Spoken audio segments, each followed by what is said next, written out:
This video lesson is part of my video course that teaches how to build transactional, event-driven microservices with Spring Boot and Axon framework. For other video lessons in this playlist, please check description of this video below.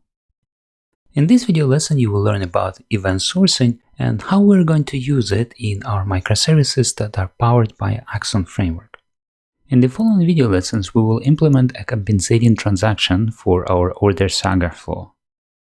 As you already know, SAGA is an event handling component that manages a sequence of local transactions. And in previous video lessons, we have created a SAGA that manages a very simple order flow. It will handle an event and it would publish a new command to trigger the next local transaction in SAGA.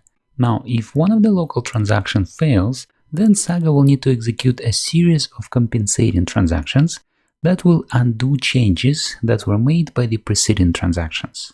For example, if the process payment command fails, then SAGA will need to undo the preceding modifying transaction which was started by the reserved product command. If there were more modifying transactions performed, then SAGA will need to undo each one of them in reverse order. Now, it was mentioned before, but it is an important detail and I would like to mention it one more time. In SAGA design pattern, compensating transactions are performed in a reverse order.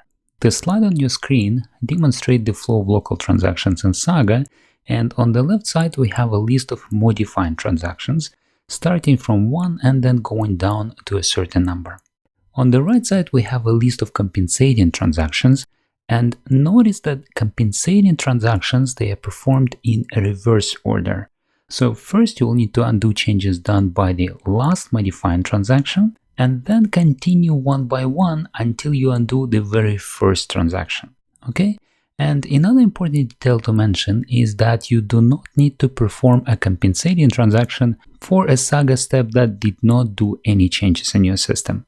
For example, if SAGA needed to perform a read operation, then there is no need to try to undo the read operation. Also, if you recall the architecture of CQRS application that we have discussed earlier, then you will remember that we have two types of storages. First one is an event store, and the event store stores all the events that were generated by the aggregate in our microservice. This series of events is the source of truth, and when performing compensating transaction, we will not attempt to delete anything from the event store. The event did take place and its details are persisted in the event store. And even if one of the steps in the SAGA fails, that does not change the fact that this event did take place. And we should not try to delete the event that took place and that was persisted in the event store.